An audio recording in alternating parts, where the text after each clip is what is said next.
2天后如果我看不到10万，你就自己离开小婵，这辈子都别再回来找他。夏婵听得心里发紧。秦川，你知道你在说什么吗？信我这最后一次，就一次。夏婵愣住了，从没见过秦川这么坚定的眼神。秦川，记住你今天的话，2天后我会再来。张翠莲转身离开，家里气氛瞬间降到冰点。今天怎么下班那么早？公司聚餐，我不想参加。其实秦川知道夏婵不是不想去，而是没钱，也没脸带她去。爸爸，你不会和妈妈分开的，对吗？傻丫头，爸爸怎么可能会离开你们呢？永远不会。爸爸最好了，我最喜欢现在的爸爸了。晚上，夏婵正想着要不要离婚，电话突然响起。喂，小婵，刘老板答应借钱了，明天早上公司楼下咖啡厅见。真的吗？太好了，记得早点来。好，我知道了。同一时间，秦川也接到刘武的电话。秦大师，您真是神了，工地水泥稳得很，明天我把剩下的7万给您，9点天辉大厦楼下咖啡厅见。行，我去拿。夏婵把小蝶送到娘家后，赶到咖啡厅，王小燕早已等候多时。小婵，不是让你早点到吗？路上耽误了。刘老板来了吗？10分钟前就到了，我打电话叫他。两人进了咖啡厅。听说你想借钱，规矩知道吗？知道，借30万，1年利息10万。我丑话可说在前头，1年后还不上，麻烦可大了。保镖递上合同，夏婵咬牙签下。忘了说，利息10万，服务费5万，1年后你要还45万。怎么还有服务费？小叶没和我说过。他没说是他的事，现在告诉你也不迟。我不借了，把合同还我。你签了字，说不借就不借。2名保镖上前，夏婵吓得脸色发白。爸爸，我求求你了，让我去吧，小蝶好疼，真的好疼，我想去找妈妈。秦川抱着女儿跪在妻子的面前，他吞下毒药，泪水滑落，脑海中闪回这一生的罪孽：父亲早逝，自己堕落成赌徒，骗光家人钱财，害死妻女，最终无力赎罪。3年前，他曾被神秘老者救起，苦学奇术，身价1000亿归来，却终究没能挽回女儿的命运。此刻，他只想随妻女而去，用死亡偿还这一切。我真是个畜生，罢了，也只有死亡才能暂缓我的痛苦。希望来世我能接着偿还欠他们娘俩的债。然而，不知过了多久，秦川迷迷糊糊睁开眼，手里拎着酒，他发现自己还活着，面前站着一大一小2个女人。爸爸，我求求你别把我卖掉，我以后每天只吃1个馒头，我能洗衣服，我还能捡瓶子卖钱，我不想离开你和妈妈。小蝶跪在地上，绝望哀求。你要卖就把我卖了，你不要动我女儿，不然我就和你拼命。秦川愣住，意识到自己重生了。秦川眼眶通红，泪水滑落。小蝶，是爸爸错了，爸爸不卖你，就算给爸爸全世界，我也不会再把你丢了。谢谢爸爸。夏婵一把将小蝶拉开，冷冷看着秦川。鳄鱼的眼泪，你以为我会信你吗？对不起，是我太混蛋了，我不会卖女儿的，你放心。你不要再骗我了，这些年来你用各种借口骗钱，你以为我还会信你吗？夏婵把60多块零钱塞进秦川手里。这是小蝶捡了1个月瓶子换来的钱，全给你，放过小蝶吧。秦川看着零钱，内心自责。夏婵，夏婵突然拿起剪刀，对准秦川。秦川，我说了，你卖什么都可以，就是不能卖我女儿。秦川没有躲闪，任由剪刀刺入胸膛，鲜血流出。爸爸。秦川强忍伤痛，坚定地看着母女。我知道这些年我做了很多错事，让你们受了很多苦，我会用实际行动来弥补，我会让你们过上好日子，让小蝶和其他孩子一样无忧无虑。小蝶跑到秦川身边，关切地问：爸爸，你疼不疼？你没事吧？夏婵抱起小蝶，准备离开，包包下面压着的纸掉了下来。秦川捡起，是法院强制执行的传票，夏婵贷款30万，6天内还不上就要坐牢。你不用担心，不就是30万吗？4天我肯定帮你还上。呵呵，你还真是张嘴就来，你是准备去偷还是去抢？夏婵抱着小蝶离开。秦川用针线止血，盘坐运功，快速恢复伤势。他下定决心要用本事赚钱，给他们母女最好的生活。小蝶偷偷跑回来，手里攥着1个鸡蛋。爸爸，你受伤了，给你吃个鸡蛋，吃了就不疼了。秦川眼眶湿润，接过鸡蛋。你长身体，还是你吃吧。我们2个一起吃。父女俩分吃鸡蛋，小蝶笑得灿烂。小蝶，爸爸要出去赚钱，你去陈奶奶家好不好？等爸爸回来带你吃大龙虾。真的吗？秦川看着懂事的女儿，心中暗下决心，绝不再让她受苦。秦川离开家，走在熙熙攘攘的街道上，他心里盘算着4天之内要赚到30万现金，机会必须抓住。上一世遇到贵人，3年迁移身价，现在必须找到能让我翻身的机会。他先在早餐店花3块钱买了3个包子，又在报亭买了份晨报，蹲在路边边吃边看。苏杭经济开发区工地怪事，神秘坑洞，3000吨水泥都填不上。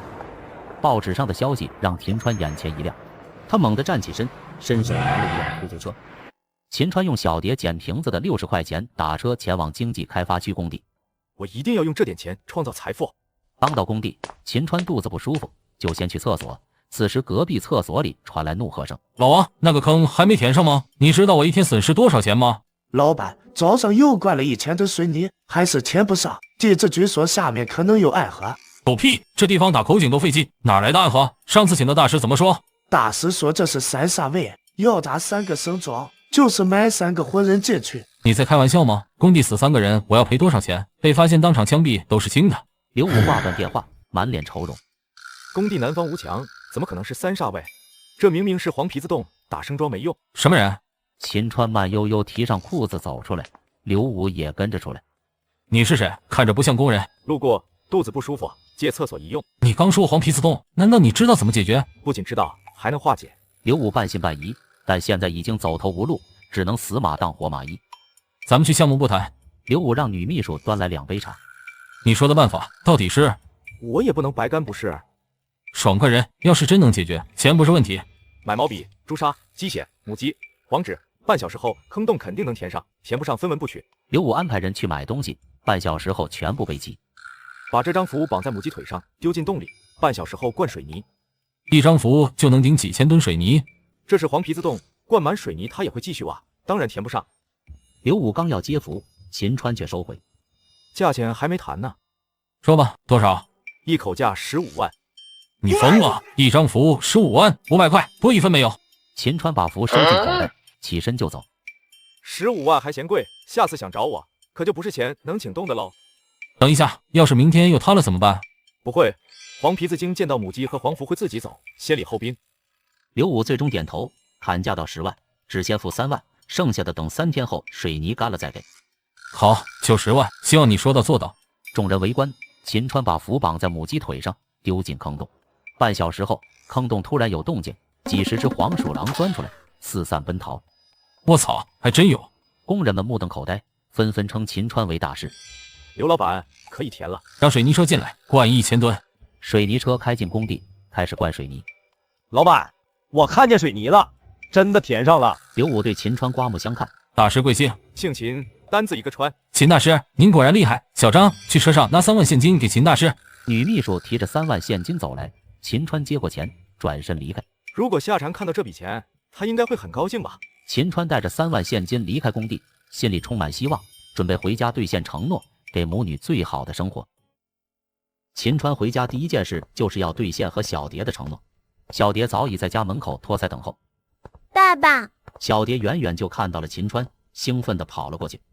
乖女儿，等急了吧？爸爸，我们是要去吃虾吗？是啊，咱们现在就去。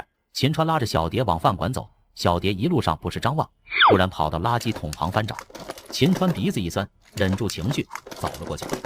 小蝶，以后咱不捡瓶子了好不好？为什么？我还想多捡几个，不然不够吃大龙虾。秦川掏出一沓钞票，晃了晃。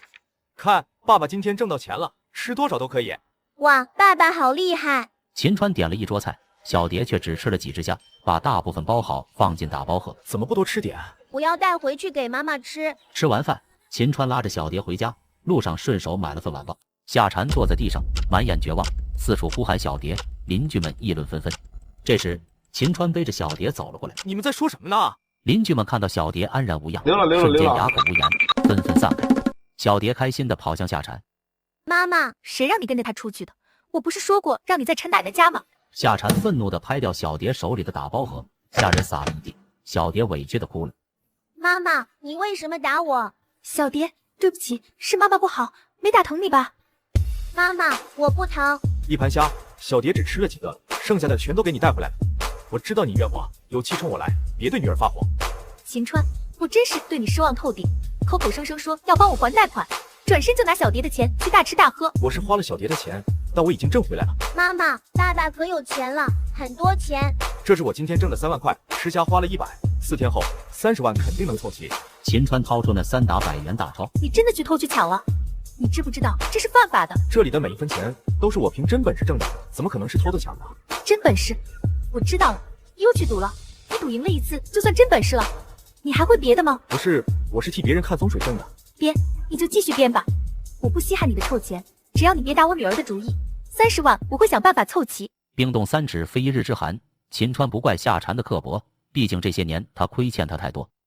秦川睡在杂物间，翻看晚报，一条新闻让他眼前一亮：大气重污染治理，苏杭要大改革，赚钱的门道有了。夏蝉辗转反侧，心事重重。她拿起手机，拨通闺蜜王小燕的电话。喂，是小燕吗？小蝉，你怎么还没睡？有件事想请你帮忙。小蝉，真不好意思，钱都被我老公管着，我手头只有2000块。夏蝉沉默，心里明白自己有个不靠谱的老公，谁都不敢借钱。我倒是认识一个大老板，专门放贷的，叫刘武，身价几千万。我要借30万，能行吗？可以，就是利息高，1年10万。那我要还40万。除了这个，没别的办法了。不用考虑了，我借。3天后刘老板要来店里消费，到时候我给你引荐。好，谢谢你。夏蝉挂断电话，望着天花板，心如死灰。为了小蝶，他只能硬撑下去。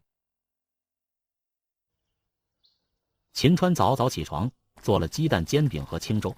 他把早餐放在锅里保温，坐在沙发上翻看昨晚的报纸。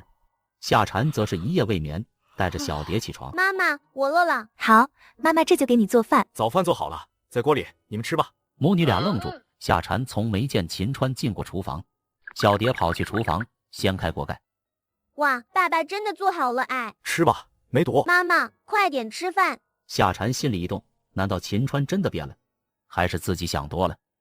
小蝶，等会吃完饭，爸爸带你去玩好不好？好呀，好呀。不去，等会我把你送到姥姥家，下班再接你回来。小蝶撅嘴不高兴，但还是乖巧点头。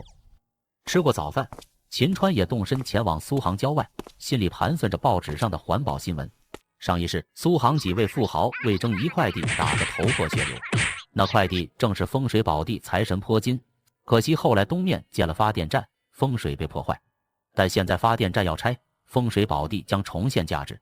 只要消息一出，富豪们会疯抢这块地，至少能赚50万。秦川打车来到郊区，四处打听，终于找到了地的主人，一个靠捡废品为生的老人。大爷，我想买您这块地28000块，您看行吗？老人喜出望外，捡废品1年都挣不到这钱，这块地荒废几十年，卖了也好。秦川爽快付全款，签下合同，还留了电话。4天后，富豪们就会找上门，到时候50万稳了。秦川回家，刚到门口，听见屋里有人说话。妈，你不用劝我了，这事我不同意。夏蝉母亲张翠莲坐在旁边，语气严厉。你这孩子当初就是不听话，你看看你现在过的是什么日子？那个混蛋不顾家，游手好闲，你还守着干什么？必须离婚！妈，你和我爸离婚，我和妹妹心理阴影很大，我不想让小蝶也经历同样的童年，我想给她完整的家。傻孩子，你这么大好的年纪，离了他，妈保证给你找个身价上1000万的有钱人。别学我，碰上你爸那种窝囊废。秦川在门口听得清清楚楚，心里复杂。妈，您来了。是不是又去赌钱了？输了还是赢了？我是去赚钱了。赚钱？你还知道赚钱？妈，我以前做错了很多事，现在已经改过了。以后我会让夏蝉和小蝶过上好日子。这话你说过多少次了？前年、去年，小蝶生病，前前后后你从我这借了10万，你还有脸说让他们过上好日子？秦川被张翠莲对得无话可说，但他已经下定决心。妈，2天后我会把你借我的10万连本带利还给你。小蝉，你听到了吗？秦川要还我10万，他要是能还上钱，母猪都能上树。你昨天不是说赚到钱了吗？把钱拿出来，先还给妈。秦川听了微微一喜，刚要拿钱，突然想起钱已经投资了。我忘了，这钱我用来投资了。夏蝉如遭雷击，张翠莲则一脸习惯。你又去赌了？昨天明明还有2、3万，你又输光了。我真的投资了，很快就有收益。你花2、3万买了一块废地，你告诉我这是投资，亏我还对你有点信心，你太让我失望了。女儿，这种人根本配不上你，准备离婚吧。妈，我知道了，你的话我会考虑的。小蝶听到这话，哭着从卧室跑了出来。坏姥姥，你为什么要让妈妈和爸爸分开？我喜欢爸爸，也喜欢妈妈，我不想让他们分开。秦川抱起小蝶，擦掉她的眼泪。妈，2天后，如果我不能兑现我的承诺，我会自己离开，用不着你再劝夏蝉。张翠莲和夏蝉都愣住了，秦川的态度让他们第一次动摇。妈，2天后，如果我不能兑现我的承诺，我会自己离开，用不着你再劝夏蝉。张翠莲冷着脸紧盯秦川。好，这可不是我逼你的，是你自己承诺的。2天后，如果我看不到10万，你就自己离开小蝉，这辈子都别再回来找他。夏蝉听得心里发紧。秦川，你知道你在说什么吗？信我这最后一次，就一次。夏蝉愣住了，从没见过秦川这么坚定的眼神。秦川，记住你今天的话，2天后我会再来。张翠莲转身离开，家里气氛瞬间降到冰点。今天怎么下班那么早？公司聚餐，我不想参加。其实秦川知道夏蝉不是不想去，而是没钱，也没脸带她去。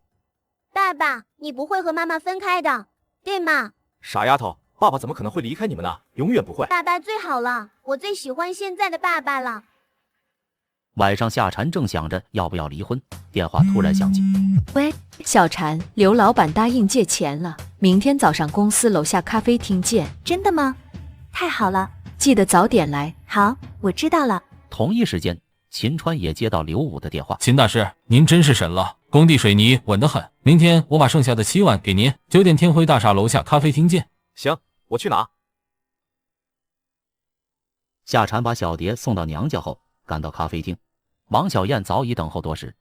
小蝉，不是让你早点到吗？路上耽误了。刘老板来了吗？10分钟前就到了，我打电话叫他。两人进了咖啡厅。听说你想借钱，规矩知道吗？知道，借30万，1年利息10万。我丑话可说在前头，1年后还不上，麻烦可大了。保镖递上合同，夏蝉咬牙签下。忘了说，利息10万，服务费5万，1年后你要还45万。怎么还有服务费？小叶没和我说过。他没说是他的事，现在告诉你也不迟。我不借了，把合同还我。你签了字，说不借就不借。2名保镖上前，夏蝉吓得脸色发白。小蝉，刘老板能借给你就不错了，不就是5万吗？你老公少赌几次就有了。夏蝉气得发抖，却只能拿起手提包，失魂落魄地走出咖啡厅。哼，臭娘们，还收拾不了你们了。小蝉，你看看你过的这是什么日子？趁着年轻，赶紧和秦川离婚算了。凭你这姿色，找个有钱的还不是分分钟的事。夏蝉正要反驳，忽然看到秦川迎面走来。夏蝉，你不是上班吗？怎么在这啊？我现在就去上班。秦川一把夺过手提包，打开一看，全是现金。这钱哪来的？不用你管。我问你，这钱哪来的？我借的。借谁的？我怎么和你说的？欠银行的钱我会帮你还，怎么还背着我去借钱？秦川心里一沉，意识到这钱十有八九是高利贷。欠银行的钱我会帮你还，怎么还背着我去借钱？秦川一脸冷峻，手里紧握着手提包。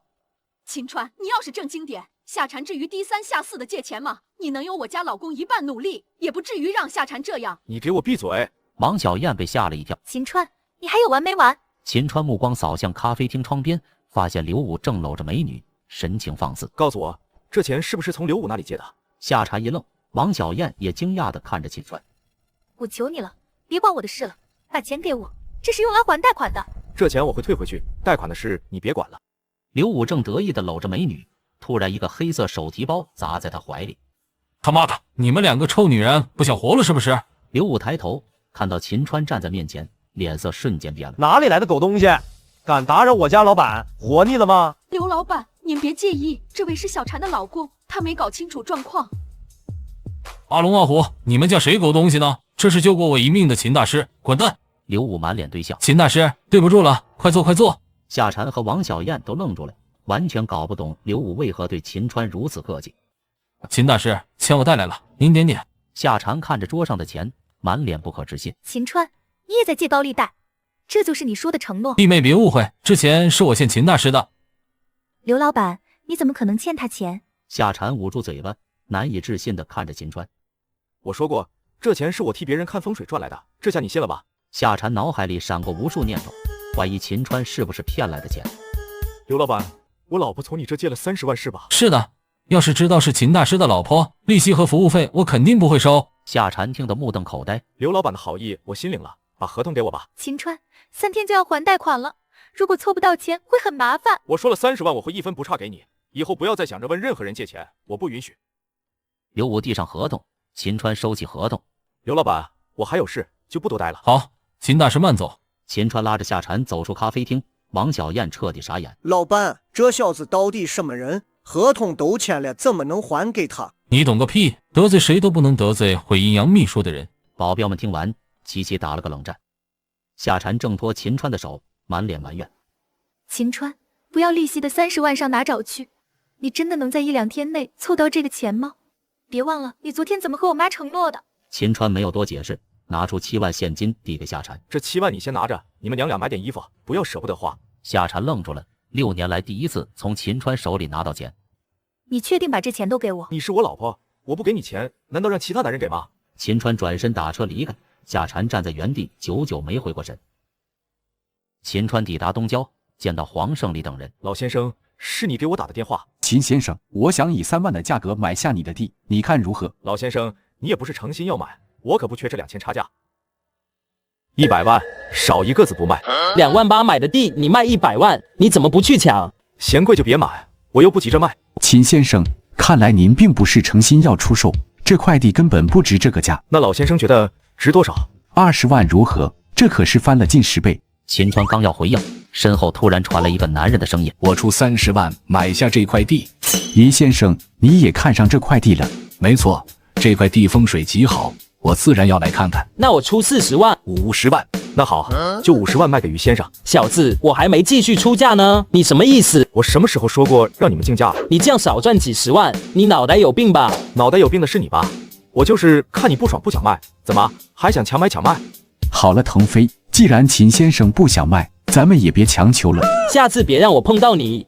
于洪泰看着秦川，眼里多了几分欣赏。我叫于洪泰，先生贵姓？姓秦。秦先生，你这一手让我挺意外的，你完全可以多赚几十万，为什么直接卖给我？刚才那小子出言不逊，我还没穷到为了几十万忍气吞声。秦先生，今天你帮我出了口气，除了这50万，我再加10万。不用了，说好的50万就50万。爽快人，咱们去车里签合同吧。两人签下转让合同，顺便聊起生意经。秦先生，你这眼光真毒辣，怎么想到买这块地的？前几天看了环保新闻，我猜这的发电站肯定要拆，就提前买了。佩服，秦先生，你这个朋友我交了，有机会一起做，合作愉快。这次多亏了你，我父亲一直想给爷爷找个好墓地，这一下总算如愿了。客气了。于洪泰手机响起，他接起电话。陈秘书，怎么了？董事长，今晚天辉大厦要竞拍，您还参加吗？不参加了，天辉大厦亏损2年，买了也赚不了钱。天辉大厦要卖？是啊，主打高端奢侈品，现在不景气，谁接手都难。其实可以试试，现在亏损是因为定位错了，如果换个思路，1年就能回本。1年回本？怎么做啊？以往只做上层社会的生意，市场太窄，如果面向大众，做低端市场的高端体验，潜力很大。道理我懂，可低端市场怎么做高端？秦川笑而不语，心里暗自盘算。如果天辉大厦在我手里，肯定不会亏损，甚至能很快盈利。可惜我没那么多资金。于洪泰沉思片刻，突然笑了。秦先生，如果我买下天辉大厦，让你当执行董事，你能保证回本吗？秦川和于洪泰对视，气氛微妙。于先生，这玩笑可开不得。我可不随便开玩笑，一个天辉大厦对我来说不算什么，亏了也就几千万，毛毛雨。听此，秦川陷入了沉思，心里暗自权衡。我们才第一次见面，你就给我这么大的职位，不怕我纸上谈兵？刘备得孔明才1天就敢把军权交出去，我与秦先生区区一个执行董事还不敢送。再说了，执行董事1年净工资才200万，我开几瓶酒都不止。这话说的也太凡尔赛了吧？怎么样，敢拼吗？可以，不过我只负责运营，其他的不多问。没问题，运营搞好能赚钱就行。我现在就去竞拍现场，最多2天你就去天辉大厦上任。希望我这是慧眼识珠。那是自然。爸爸，你回来啦！老婆，今天怎么下班那么早？天辉大厦今晚竞拍，全体员工放假1天，估计要换老板了。这么快？哎，恐怕我要失业了。失业？为什么？每次换老板都会裁员，我本来就是走后门进去的，这次肯定被裁。没事，就算是失业也有老公养你。这里是50万，30万还贷款，10万给妈。明天早上我去取出来。真的假的？你别告诉我是卖地赚来的。是的，要是老婆你不信的话，我们可以现在去取。你真的变了。爸爸，咱们有钱了，我是不是可以天天吃大龙虾了？等爸爸再赚到钱，就把龙虾店买下来，天天吃大龙虾，好不好？爸爸太好了，爸爸是世界上最好的爸爸。小蝶、老婆，你们放心，我一定会让你们过上好日子的。家三口刚吃完早饭，夏蝉便接到了母亲电话。秦川，妈和妹妹等会要来，你去把钱取出来吧。我这就去。秦川刚一离开，门外一辆豪车停下，三人走向秦川家。张翠莲一边走一边嘱咐夏言：小言，待会到家你可要好好做你姐的思想工作，今天无论如何都要让她跟秦川离婚。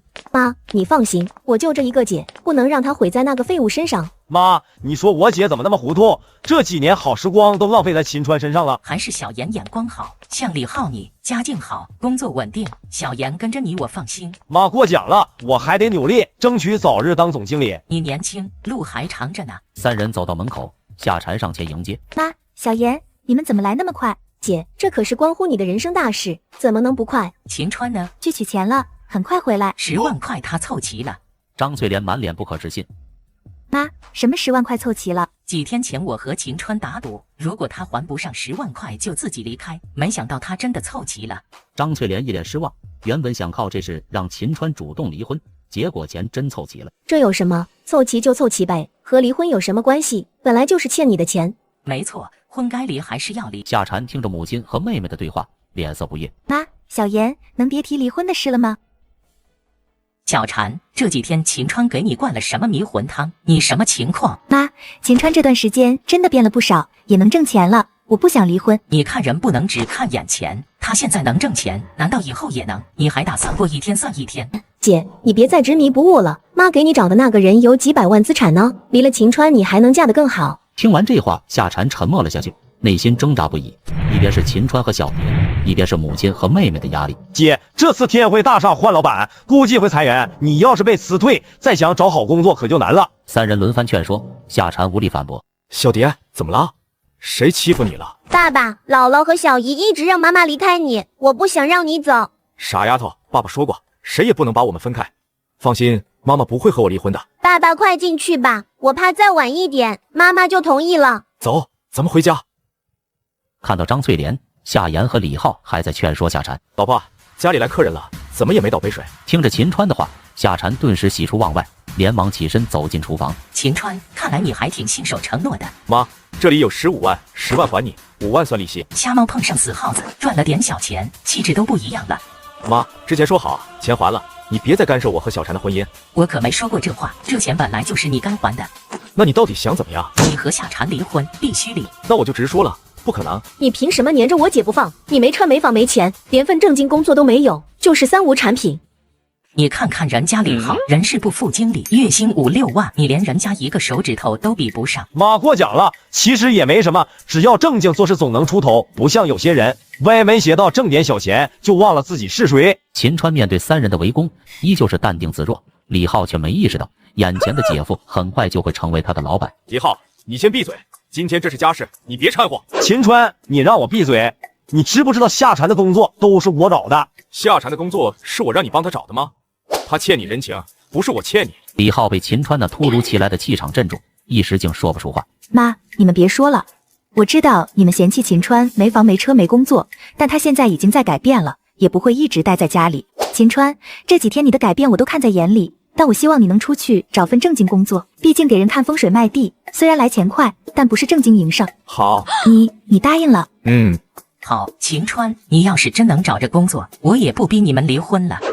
但是什么？不能送外卖，不能当保安，更不能进工厂，月薪不能低于1万，必须体面，这样才配得上小蝉。妈，秦川都答应了找工作，你还那么多要求？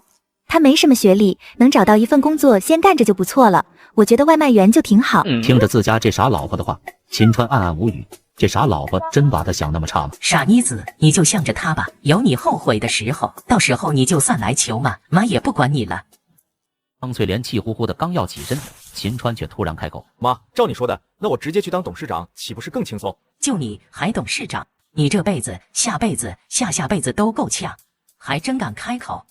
秦川，你少说2句吧。别以为妈现在不逼你们离婚就算完了，我会定期考察。秦川要是让我不满意，我不会善罢甘休。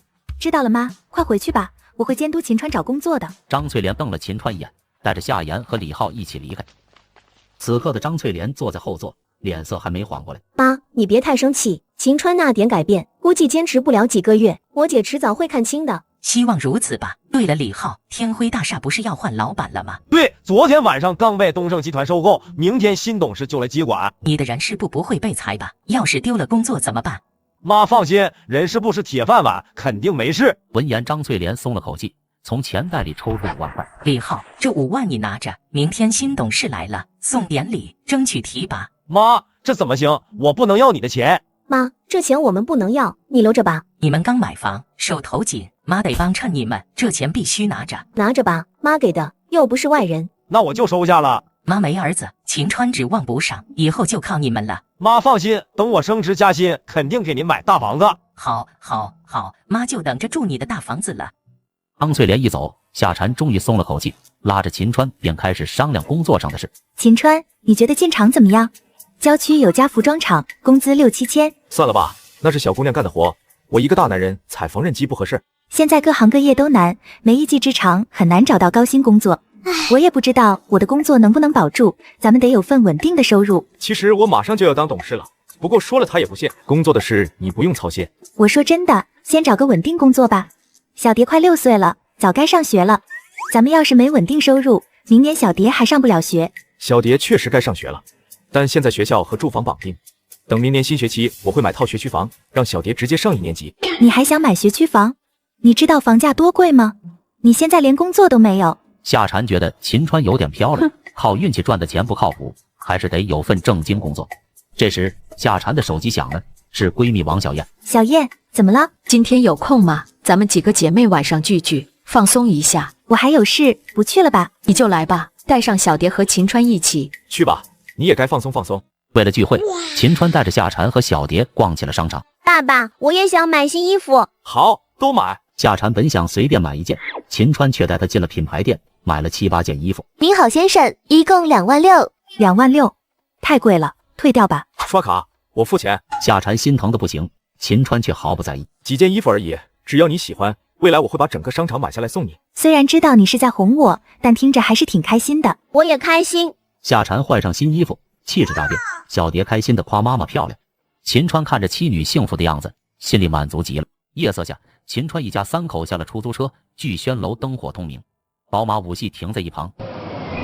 薛俊和王小燕现身。夏蝉，让你们久等了。我们也刚到。夏蝉，这么久不见，越来越漂亮了。今晚所有消费我买单，大家吃好玩好。薛少爷大气，那我们可吃定你们了。花薛俊的钱又不是花我的，快进去吧，包厢都订好了。走吧，老婆。几个人落座，菜品陆续上桌。小蝶眼睛亮晶晶地盯着澳洲大龙虾。妈妈，我要吃龙虾，那个好大啊！小蝶喜欢吃龙虾，以后想吃什么，告诉叔叔，叔叔带你去。听着此话，夏蝉脸色瞬间沉下去，连忙转头看向秦川，担心秦川不高兴。不用了，我喜欢吃什么，我爸爸会带我去。小蝶真懂事，夏蝉教得好啊。秦川，我听说夏蝉最近缺钱，还想找刘武借高利贷。你作为老公，不能什么事都让女人来做。夏蝉脸色铁青，王小燕也急了。薛俊，你瞎说什么？小蝉，你缺钱怎么不和我们说？刘武那人不靠谱。薛先生，你是不是漏了什么？刘武见了我都毕恭毕敬，钱根本没借。对，没借高利贷，别误会。早知道就不该来。没事，来都来了，让薛俊继续表现吧。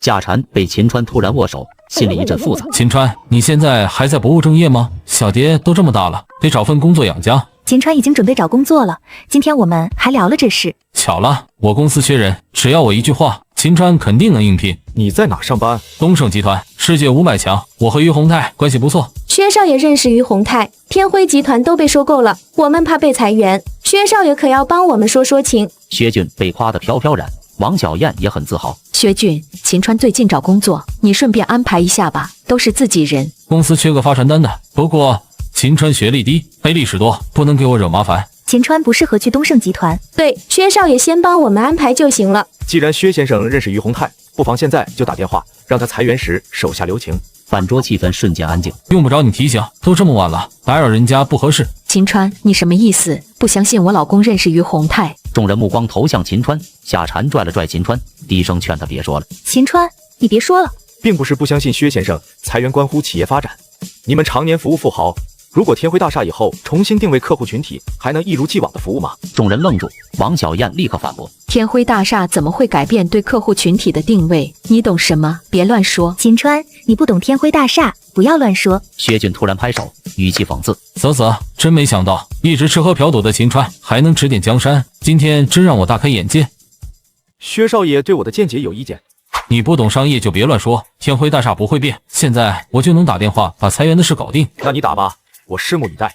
夏蝉和王小燕惊讶，姐妹们窃窃私语，觉得秦川是在自取其辱。你让我打我就打，要是我搞定了，你敢对瓶吹5瓶伏特加吗？你要是没办成，这5瓶你喝，敢不敢？好，你够狠。薛俊拿出手机拨号前还想让秦川后悔，别废话，打吧。众人屏息，薛俊拨通电话，电话响了几声被挂断。看来今天老天不让你喝，于洪泰可能在开会。既然要赌，不能半途而废，要不我来打。全场一静，随即爆发出一阵哄笑。你别搞笑了，你会认识于洪泰？小常，你老公认识于洪泰，你怎么不早说？你吹牛别带上我，行不行？秦川不理会，直接拨通电话。喂，秦先生吗？众人愣住，小姐妹惊呼，薛俊和王小燕下巴都快掉到了地上。夏蝉满脸错愕：于先生，天辉大厦收购顺利吗？很顺利，28亿拿下了，不包括奢侈品。如果改变客户定位，那些奢侈品就用不上了。对，明天来东盛集团详谈。行。对了，有个叫薛俊的人说认识你，有建议想提。薛俊，没这好人啊！秦先生，你是不是被骗了？全场鸦雀无声，所有人盯着薛俊。不是骗子，是你公司的人，你和他聊聊吧。薛俊脸色煞白，只能硬着头皮接过手机。于总，我是薛俊，前年年会您给我发过奖。你有什么话说？我建议收购后先别裁员。你是总公司的还是子公司的？我是子公司的新晋主管。你一个子公司主管管得挺宽，裁员不是你说了算，好上你的班，别多管闲事。于总，您教训的是，我错了。把电话给秦先生。薛俊赶紧把手机递回秦川。于先生，没别的事，明天见。好，我等你。电话挂断，众人还没回过神，夏蝉死死盯着秦川。你认识于洪泰，还要见面？是啊，于先生人挺不错的。薛俊脸色涨红，王小燕气得咬牙切齿。秦兄弟，真没想到你真认识于总，是我肤浅了，我自罚3杯。红酒没进，赌注不是他们吗？薛俊愣住，气氛骤然冰冷。愿赌服输，薛俊，你要是个男人就喝了，不喝我也不逼你。薛俊拳头紧握，半晌后拿起一瓶伏特加。薛俊，你疯了吗？秦川都说了不用喝。闭嘴！薛俊对瓶吹，一瓶见底，接着开第2瓶，脸色狰狞。行了，今天就当玩笑，没必要当真。薛俊第2瓶喝完，腹部灼烧，突然干呕，呕吐物喷了一桌。好恶心！薛俊喝得烂醉，小姐妹们纷纷上前拉住他。薛俊终于瘫坐在椅子上，脸色通红，神志不清，羞愤交加。薛先生，不过是个玩笑，你怎么还当真了？来，喝了这杯酒，你可不要记恨兄弟。薛俊咬牙切齿，拳头紧握，心里恨不得揍秦川，但现在连站起来都难。这杯酒我替他喝了。王小燕一饮而尽，秦川也微笑着喝下，始终保持和善笑容。夏蝉也被秦川的表现彻底震惊，心里暗自琢磨：秦川怎么突然变得这么沉稳？薛俊醉倒，聚餐也就此散场。夏蝉一路盯着秦川，心里满是疑惑。秦川，你老实说，刚刚电话那个人真的是于洪泰？怎么，你不信？声音是有点像，可你认识他太离谱了，你不会是故意整薛俊吧？我可没那么闲。夏蝉白了秦川一眼，心里觉得秦川最近很神秘，像换了个人。小蝶早早睡下，夏蝉却辗转难眠，担心明天的裁员。秦川则睡得香甜。第2天清晨6点，夏蝉匆匆起床，连早饭都顾不上吃，便直接赶往天辉大厦。小蝶，爸爸要去忙了，你去找陈奶奶，等爸爸回来给你买好吃的。那爸爸你要早点回来。秦川安顿好小蝶，换上尘封已久的西装，准备前往东盛集团总部。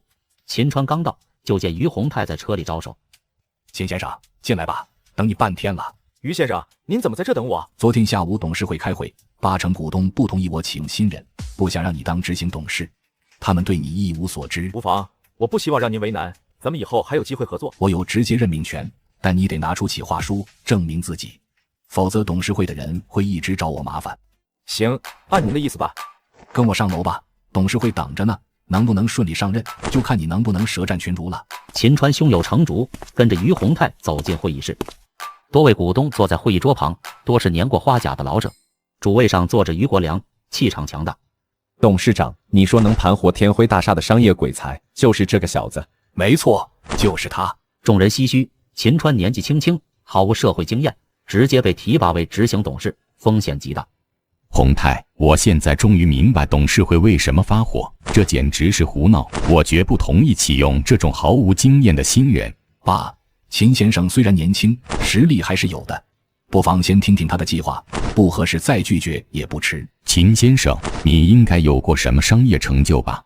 回老先生，我目前还没涉足过任何商业。众人倒抽凉气，纷纷质疑他一点经验都没就敢来当董事长，这不赔钱完吗？于洪泰尴尬，心里暗骂秦川太实诚。各位长辈，我虽然年轻，但能做到你们做不到的事。天辉大厦在我手里，1个月销售额翻倍，1年后会超过所有子公司。众人哄笑，觉得秦川太狂了。天辉大厦不是你实验幻想的地方，万一亏损，东盛集团损失巨大，到时候你拍拍屁股走人，洪泰在公司抬不起头，这怎么说？如果担心这个，我可以不拿工资，亏损算我头上。众人再度倒吸凉气，连于洪泰都惊讶。这话道海中听。既然担风险，收益也要有。天辉大厦净收益我要2成，合理。那说说你的运营方向吧。我的方针是改变只服务富人的格局，让天辉大厦面向所有人。广告投放让钻石重新和爱情绑定，女人的钱好赚。秦先生，你别开玩笑，钻石恒久远，一颗永流传着广告语早用烂了，现在没任何商业价值。气氛凝重，所有股东目光集中在秦川身上。看来你有新花样，说说吧。钻戒一本万利，可以作为天辉大厦的主营业务。我们推出定制款钻戒，实名认证，每个男人一生只能定制一次。众人一愣，纷纷交换眼神。没有哪个女孩会拒绝喜欢的人为她定制独一无二的钻戒。于洪泰眼中闪过惊讶，其他股东也被吸引。这样岂不是没有回头客？天辉大厦靠的就是回头客，这样做短期内有收益，后续呢？各位都是商业精英，比起那点固定富豪客户，全国未婚女性的市场价值哪个更大？会议室安静下来，众人不得不承认秦川的眼界。好，秦先生，我果然没看错你。于国良点头，终于松口。我给你300万推广费，小范围实验推广。秦川微微一笑，心里清楚，这一步走对了。秦先生，这是执行董事任命书，你现在正式成为天辉大厦的执行董事，可以去上任了。大厦内人心惶惶，许多员工收拾东西准备离开。夏蝉和同事们坐在一起，神情焦虑。要是被辞退了，家里怎么办？夏蝉心事重重，最终决定去找李浩帮忙。李浩坐在办公室，夏蝉满脸焦急。李浩，你能不能再想想办法？这份工作我真的不能丢。姐，不是我不帮你，东盛集团要换运营策略，你们这批人肯定要被裁。哎，这可怎么办？夏言在一旁插话，语气不善。姐，秦川不是说要找工作吗？你还上什么班？在家带小蝶不好吗？秦川没什么经验，靠小聪明赚的那点钱还不够规划未来。只要我能留下，工资低点都行。你就是太软弱了，到现在还替他说话，他8成还在家睡觉呢。他今天肯定会出去找工作的。李浩思索片刻，我打算给新董事送点礼，疏通关系，也许能让你留下。行，只要能保住工作就行。这时电话响起，李浩接起。李浩，执行董事快到了，快下楼准备迎接。好，我这就下楼，你们别乱走，我去迎接新董事。高层站在门口等候。陈总，执行董事还有多久到？5分钟，你们都给我打起精神。众人紧张，气氛压抑。出租车缓缓驶来，秦川下车。董事长辛苦了，这怎么没开车啊？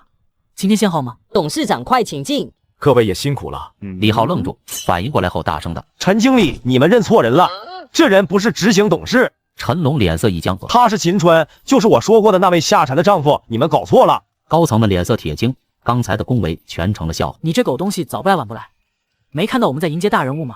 滚蛋！你叫什么？我的名你有资格知道吗？秦川，你不在家睡觉跑着干什么？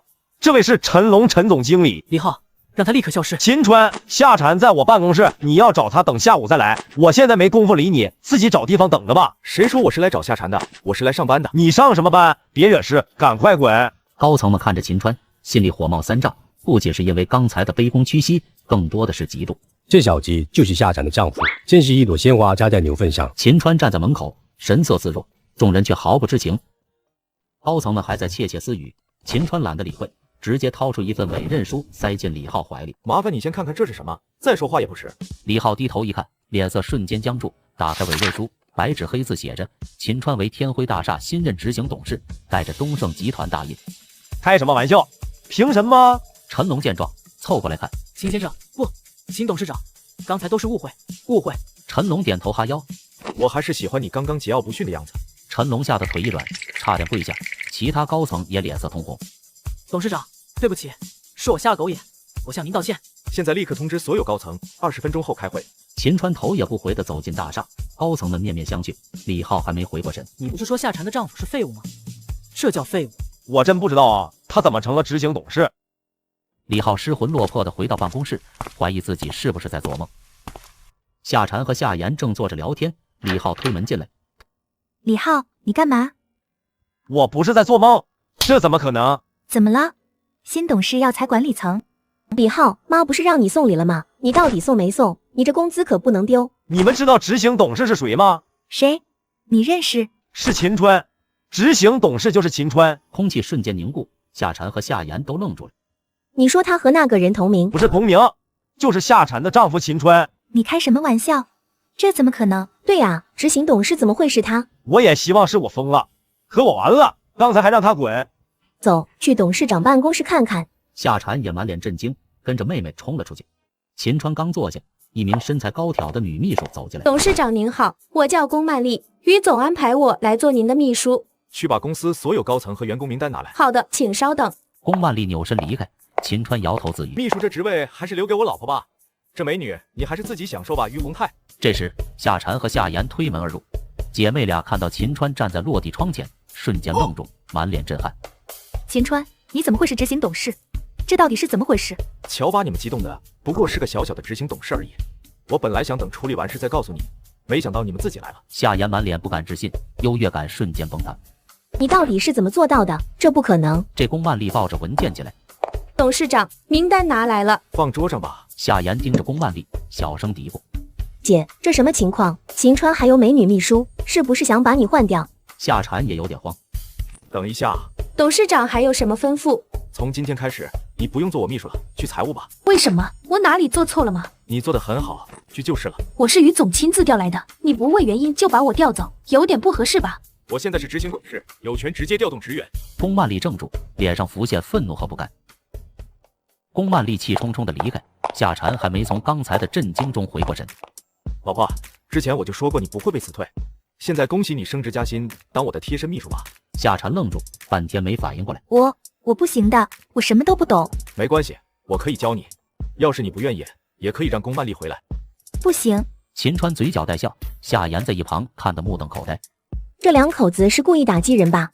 这时，秦川电话响起，秦川按起了接听键，打开免提。于先生，秦先生，龚曼丽刚给我打电话，说你把他调走了。我让他去财务了。他业务水平很高，有他帮你能省不少事。你确定不用？我对秘书没什么要求，这种人才还是调回去吧。你可别忘了，你在董事会立过军令状。天辉大厦要是亏损，第一个月所有亏损你都得补上。放心吧，第一个月不但不会亏，还能盈利。那就好，下午有空吗？陪我去个地方，我让司机接你。行。电话挂断，夏蝉忍不住冲上前。秦川，刚才于总说什么？天辉大厦要是亏损的话，你全都得补上。你疯了吗？放心，有我在，不会亏本。你这是被东盛集团套路了。咱们家存款还不到10万，一个月要是亏200万，你拿什么补？我已经有了运营策略，否则不会接这个摊子。你别逞强了，多少创业者就是这样被坑的，导致最后家破人亡。我说过，会让你和小蝶过上好日子。之前的贷款和欠妈的钱我都还上了，这次也不例外。你说的轻松，管理公司哪有那么简单？别说一个公司，100个都不难。你已经被权力冲昏头脑了，我只希望你考虑清楚，别把我们全家都搭进去。我知道了，去收拾你的东西吧。从今天开始就在我身边工作。夏蝉叹了口气，心里满是担忧，只能照做，准备当秦川的秘书。夏蝉和夏言走进员工区，夏蝉开始收拾自己的东西。小蝉，你这是干嘛？怎么收拾东西了？其他同事也围了上来，议论纷纷。夏蝉，是不是公司要裁员了？连小蝉都要被裁，我们肯定也保不住了。裁就裁吧，反正我有后路。薛俊说让我去东盛集团子公司。众人羡慕地看着王小燕。你们别误会，我不是被裁了，是升职了。什么？你升职了？你不会成了领班吧？是董事长秘书。众人和王小燕听到这句话，顿时惊呼：你成董事长秘书了？开什么玩笑？夏蝉没心情解释，收拾好东西就走向电梯。夏蝉，你还没说到底怎么回事？夏蝉满脑子都是秦川会不会亏损的事，根本没听见同事的话。众人见状，议论更热烈了。人家现在是董事长秘书了，和我们不一样了。他不是一直说对老公忠诚吗？这肯定是被新董事长看上了。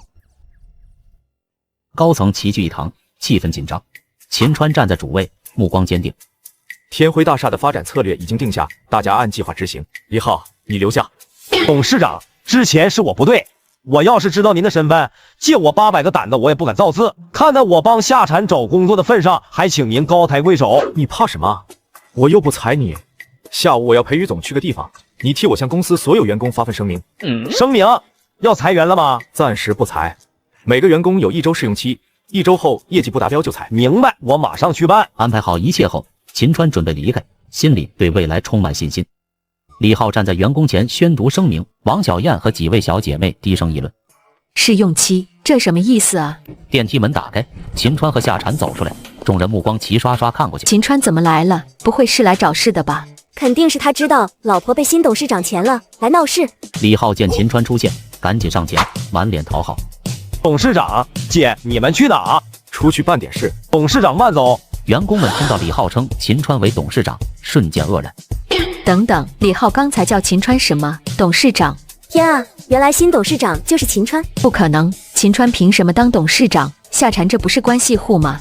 李浩听见，立刻训斥：王小燕，你胡说八道什么？有本事你也走关系，没本事就闭嘴。王小燕被怼得脸色难看，夏蝉默默跟在秦川身后，心里五味杂陈。好好看看吧，这就是你的好闺蜜，以后别和他们来往了。回头让李浩提前给王小燕发裁员通告，让她提前滚蛋。夏蝉听了，心里虽然有些不舍，但也没再阻止。豪车停在门口，司机恭敬开门。秦总、于总让我来接您，出发吧。车行半小时，抵达酒店。门口豪车云集，苏杭名流齐聚。夏蝉望着辉煌大厅，心里紧张又不安。别怕，有我在。两人进入宴会厅，宾客3、5成群，气氛热烈。秦川在人群中找到于洪泰和于国良。于先生，秦先生，这位是我的新秘书。怪不得你调走龚曼丽，原来早有安排。别开玩笑，她是我老婆。于总好。秦先生好福气，有这么漂亮的老婆。夏蝉被夸得脸红低头。于先生，你叫我来是参加宴会吗？不仅仅是宴会，待会还有更重要的事。台上，一名中年男子上台发言。感谢大家参加宴会，我代表万运集团由衷感谢。万运，就是那个一上市就筹集到140亿的万运集团。秦先生消息真灵通，今天正是第4轮融资。秦川心头一紧，脑海浮现上一世的记忆，万运集团即将爆雷，东盛集团就是最大冤大头。于先生，这万运集团你绝对不能融资，否则东盛集团会陷入泥潭。于洪泰震惊地看着秦川，现场气氛骤然紧张。于洪泰听完秦川的警告，眉头微皱，神情复杂。秦先生，你在开什么玩笑？万运集团现在形势一片大好，参与融资，掌握股权，1年后收益能翻一番。现在是大好，但2天后就不一定了。为什么？秦川一时语塞。我要是把重生的事说出来，肯定被当成疯子。天狂有雨，人狂有祸。万运集团4轮融资140亿，太冒进了，肯定会出事。于国良走近，冷冷插话：秦先生，你刚当上天辉大厦董事长，不好好管公司，来这里掺和什么？爸，是我叫秦先生来的，他商业头脑比公司那群股东强多了，让他出谋划策，天辉大厦能否盈利还是未知数。秦先生，我知道你担心风控，但这次融资我必须做。为什么？这几年的投资生意连亏，董事会对我有意见，只能孤注一掷，借万运集团势头大赚一笔，扭转局面。理解，但我建议别融太多，收购20%股份刚刚好，赚了能翻倍，赔了也能及时止损。于洪泰犹豫，明显对秦川的建议不太认同。秦川，他们谈的是几10亿的生意，你别掺和了，万一亏了算到我们头上怎么办？秦川心里一动，自己现在还没盘活天辉大厦，于洪泰不会听自己的。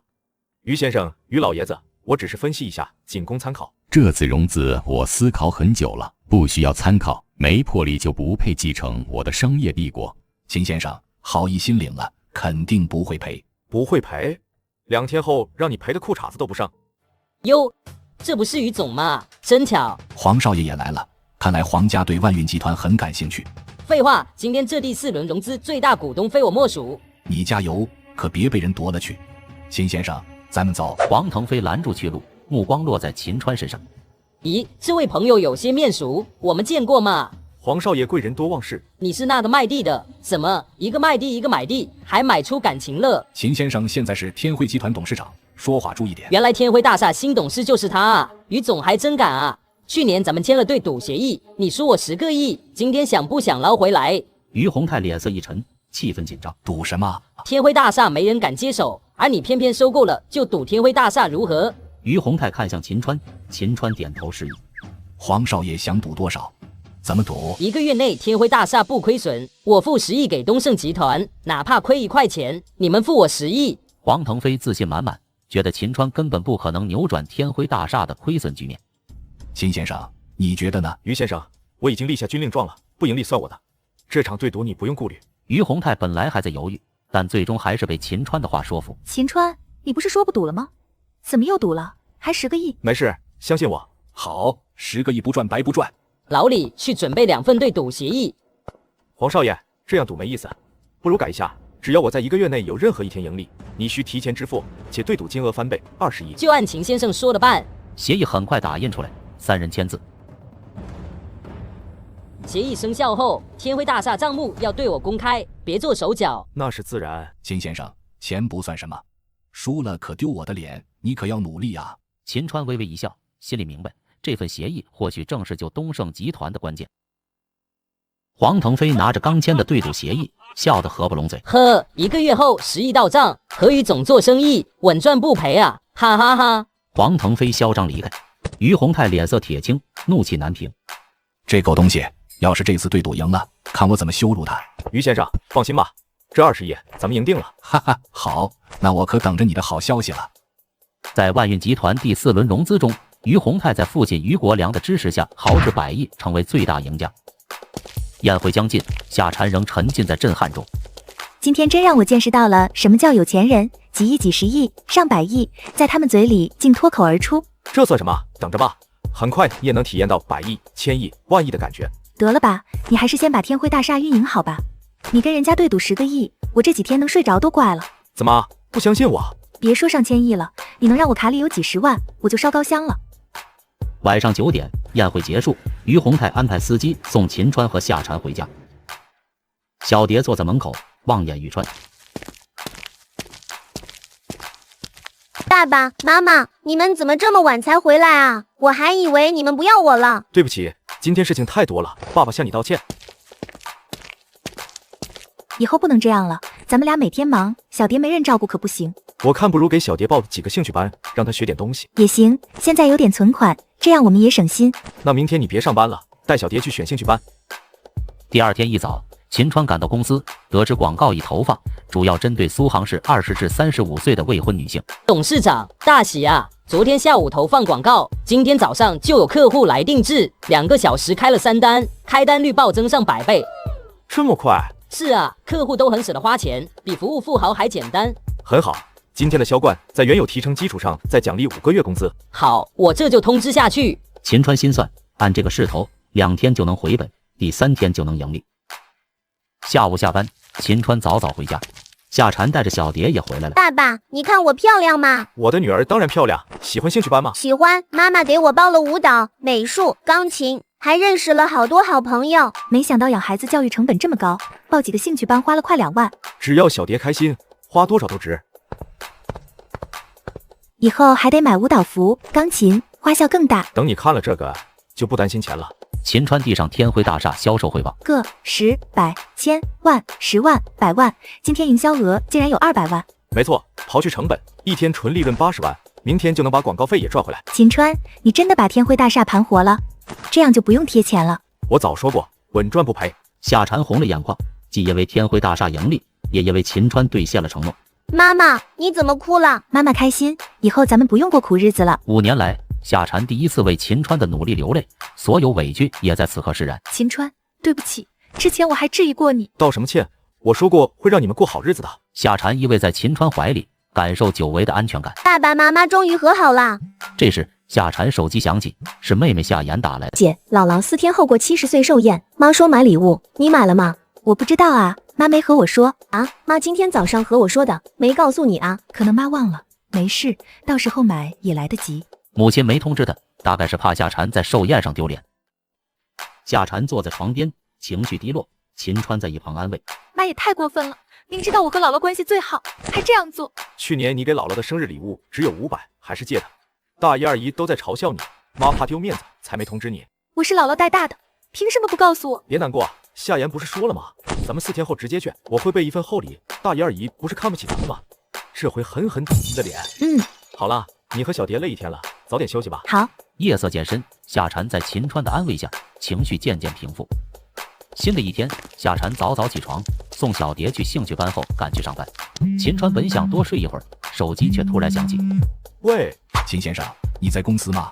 还没去呢，怎么了？我真后悔没听你的，这下麻烦大了。是万运集团出事了吗？是啊，今天早上万运集团被爆出窃取用户信息，已经被立案调查了。你来趟公司吧，电话里不方便说。行，我这就去。秦川立刻起床，直奔东盛集团。于先生，秦先生，救我！这次无论如何你可都要救我啊！我早说过，万运集团肯定会出事，但你和于老爷子根本不听。是我太自负了，我不该质疑你。秦先生，你有办法解决这次危机吗？于先生，这是很麻烦。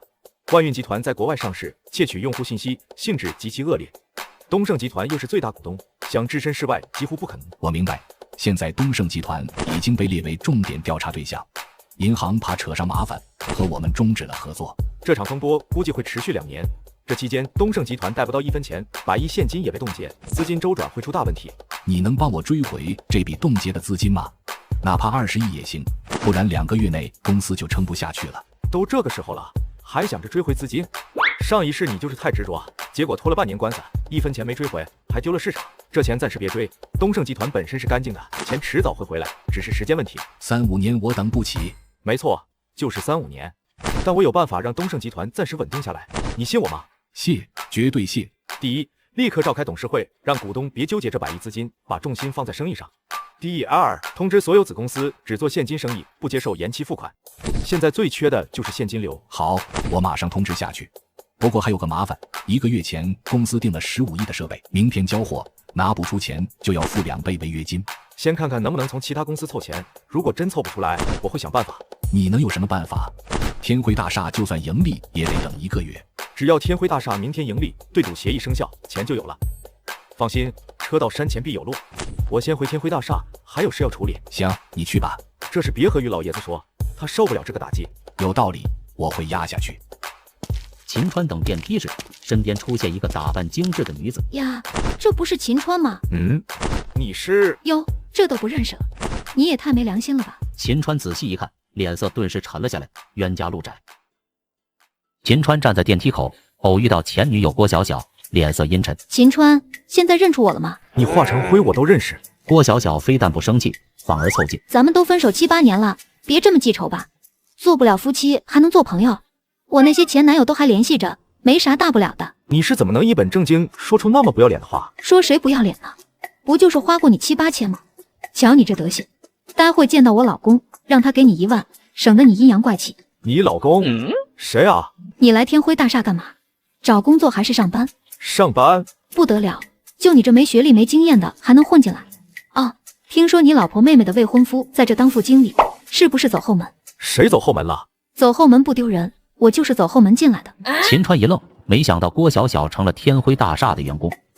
我没听说最近招人，谁给你开的后门？我老公叫陈龙，是这里的总经理，你在哪个部门都归他管。陈龙的名字让秦川气不打一处来，心里暗骂后门开到自己脸上。郭小小走进电梯，秦川不愿同乘，转身进另一部电梯。李浩，立刻来我办公室，有事问你。是，我这就去。我问你，天辉大厦有几个挂名不干活的员工？董事长，这是真不赖我，都是上面让我做的，不同意的话就全得罪了。少废话，有几个？谁让你做的？一共6个，4个是总经理陈龙的人，2个是人力资源经理刘凯的。刚刚陈龙还让我把他老婆也挂上，好吗？6个人什么都不干，每月8000工资，挺舒服啊。其实这种事很多公司都有，咱们还算少的。别跟我说这些，其他公司我管不着，在我的公司绝对不行。立刻把那6个人开了，让刘凯和陈龙来见我。刘凯请假了，陈龙在，那就让陈龙来，刘凯明天不用来了。是。李浩慌忙离开，秦川脸色依旧阴沉。夏蝉注意到秦川怒气冲冲，怎么了？对李浩发那么大火气？别提了，电梯里碰到了郭小小。哟，旧情人呀，真巧。行了，别挖苦我了。哼，今天销售怎么样？我下去看过，比昨天还多，估计下班能有3、400万。很好。郭小小坐在沙发上，怒气未消。陈龙走进来，搂住他。小宝贝，怎么不开心？别提了，楼下碰到了前男友，被骂脸皮厚，还说我贱。关键这人还是你的员工。谁敢骂你？还是我员工？老子分分钟开了他！正当郭小小要说名字，李浩推门而入。陈总，董事长让你去一趟办公室。门不会敲了吗？谁教你的？行了，别凶我了，赶紧去董事长办公室吧。陈龙脸色一沉，准备去见秦川，但他绝对想不到自己马上要被开除了。陈龙拉着郭小小走进秦川的办公室，神情有些紧张。董事长，您找我。秦川背手站在落地窗前，转身神色淡然。进来坐吧。秦川，你是天辉大厦的董事长？陈龙愣住，转头看向郭小小。你认识董事长？他就是在电梯里羞辱我的那个。陈龙脸色变得难看，心里咯噔一下，隐隐有种大难临头的感觉。陈总经理，知道我让你来干什么吗？不知道。你老婆刚才说你要给她挂名入职，还想开了我，能解释解释吗？董事长，误会，都是误会，我没和小小说过。郭小小，你刚刚在楼下怎么和我说的？没忘吧？郭小小呆在原地，完全懵了。突然，陈龙怒火中烧，甩手就是一巴掌扇在郭小小脸上。郭小小，你怎么一天到晚净给我惹麻烦，还不快给董事长道歉？郭小小被扇倒在地，捂着脸，满眼不可置信。你敢打我？打的就是你。平时在我面前任性也就算了，还敢扬言要开了董事长，你算老几？夏蝉站在门口目睹这一幕，心里暗暗吃惊。陈总经理，我给你两条路，要么自己提交辞职报告，要么我现在就把你开了。陈龙脸色惨白，站在原地，进退两难。董事长，这件事我可以解释，不是您想的那样。行了，看在你是总经理的份上，我把面子给你留足了，别逼我现在裁你。陈龙只觉得大脑发懵，悔恨交加，恨不得时光倒流。出去吧。郭小小，看我回去怎么收拾你。郭小小被陈龙的眼神吓到，赶紧爬起来，语气软了下来。秦川，之前是我不对，我给你道歉了，你大人不计小人过。秦川看都不看他一眼，满脸厌恶。夏蝉，走吧，去楼下看看。好。郭小小见秦川根本不理他，立刻撒泼。秦川，你怎么这么小肚鸡肠？你还是不是个男人？得罪你的是我，又不是我老公。秦川突然停下脚步，把李浩喊过来，立刻去办理陈龙的离职手续。记住，是天辉大厦裁了他，不是他辞职的，懂吗？明白。陈龙怨毒地盯着郭小小，心里恨极了。傍晚，秦川和夏蝉走出大厦，夏蝉手里拿着销售报表，满脸不可思议。真不敢相信，短短2天，纯利润竟然达到了200万。这还是广告成本只有150万的基础上，如果加大投放，销售额还会翻倍。你真的太厉害了！我和东盛集团签了协议，我就任董事长，享有2成分成权，这200万我能分到40万。2天赚40万。还记得我说的吗？我们会买房买车，让小蝶上最好的学校，过最幸福的生活。夏蝉感动的捂住嘴，眼里泛着泪光。真的不敢想象，1天20万，1年就是7000多万啊！7000多万算什么？以后还会更多。我可没那么大野心，现在就很知足了。秦川心想，上一世他千亿身家，如今重活一世，未来只会更好。回到家，秦川一家吃着晚饭，充实而又幸福的一天在小蝶的欢声笑语中结束。第二天一早，秦川收到于洪泰的短信，通知所有东盛集团子公司董事长前往总部开会。秦川心里清楚，这正是东盛集团资金链紧张，要收拢资金应对那15亿订单的违约金。会议已经开始，秦川还堵在路上。于洪泰坐在主位，父亲于国良在旁，多位股东和子公司总裁齐聚一堂，气氛压抑。各位，这次集团财务遇到麻烦，希望大家能收拢资金，帮东盛集团度过危机。股东们面面相觑，神情无奈。王鹤作为最大股东，率先开口。董事长，财务已经收拢过资金了，除了刚接手的天辉大厦没参与，其他子公司都把家底拿出来了，可只凑了8500万，距离15亿还差太远。怎么可能？那么多子公司加起来才这么点。之前融资万运集团时已经凑过一次钱了，现在又让凑，大家都没余粮了。于洪泰哑口无言，于国良脸色铁青，缓缓起身。这是责任在我。融资万运集团时，有人极力阻止过我，可我太自负，没听意见。老董事长，是谁阻止过你？这人眼界真高。不提了，咱们一起共过事。我厚着脸皮恳请诸位再拉东盛集团一把。众人神色凝重，心里却各自打算。各位，我想借15亿，平摊每人1亿，这钱对你们来说不算多吧？众人愣住，竟没人愿意站出来。我因为喜欢投资，这些年亏了不少，实在拿不出1个亿，但我不可能一点不拿，我出500万，其他股东纷纷找借口，有说钱在银行理财取不出，有说家里有急事，最后凑了不到2000万。